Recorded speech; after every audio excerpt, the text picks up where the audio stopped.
Codependency is about our patterns and some characteristics that we fall into when we grow up around dysfunction.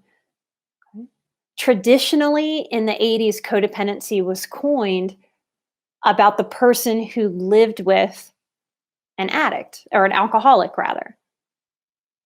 Okay. That definition has really fallen away, and a broader definition, or the way that I define it, when we live with dysfunction, it's as if that dysfunction is its own puzzle piece shape. And when we live with dysfunction, whether we're born into it or whether we move in together or whether we have a boss who has it or marry someone who has it, here we come along and we're our own shape. But here's this dysfunction, and this dysfunction thwarts our shape. And we learn, especially as highly sensitive people, how to do this, how to fit our puzzle piece sort of in and around the dysfunction. That's how we survive it. No real other way to survive it, especially if we're born into it, because we can't get in the car and drive off. We can't go back to the hospital and go, nope, this family's not going to work for me. Pick out a new one. It doesn't work that way. So we adapt. And in that adapting to survive, our shape changes. So healing is understanding, ooh, I'm all wrapped up in this dysfunction. It's why it often really requires insight to be able to see that. And people who lack insight tend to stay like this with dysfunction. So if you're here, you possess at least a certain amount of insight, or you wouldn't have made it all the way to here.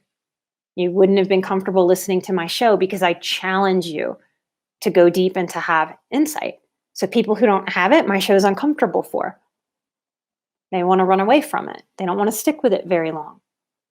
Okay? So the fact that you're here is a signal of insight. So if this is what's happened to my puzzle piece growing up in dysfunction, then healing is recognizing that and starting to work on disentangling. Now, when we do that, dysfunction doesn't go, oh, cool, high five, go on your merry way. Dysfunction works to make us come back and wrap up in it. It's why we need a lot of support to support the changes, because we start to change a little bit, and here comes the dysfunction asking us to be the same dysfunctional shape that we're trying to change. So we need support so that while we're changing and trying to find our own shape and let go of the shape of dysfunction, we need people, therapists, life coaches, good, healthy friends who do their own boundaries work, insightful people, grounded people, secure people, to get feedback from that go, no, you're doing good. No, don't run to go help this person in their dysfunction. Hang out right here. Be you, be your shape. And so we're learning how to maintain our own shape. It doesn't mean we'll never go back around dysfunction. But where most people struggle very strongly with codependency is they go to therapy, they start to find their shape a little bit, and then they go right back into the situation, they go back into the same shape. Then they go to therapy, they change a little bit, they go back in and do the same things. Or they change a little bit, one little finger comes up, but they go back and they do this.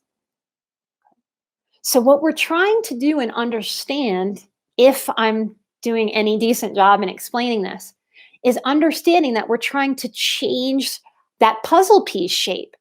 And as we do that, as this gets stronger, and instead of going around this, what tends to happen is it will get harder as this takes shape and gets stronger. Just like plaster drying, maybe. Once it's dry and strong in our own shape, then we can sort of go back into the mix, maybe for a holiday in a dysfunctional family, and maintain our shape, even though we feel the dysfunction begging, pleading for us to go back into that old dysfunctional shape. It's safe to go back into the fold, so to speak, when we know how to maintain this shape. And where most of us shoot ourselves in the foot is we go back in before we know how to really hold this shape.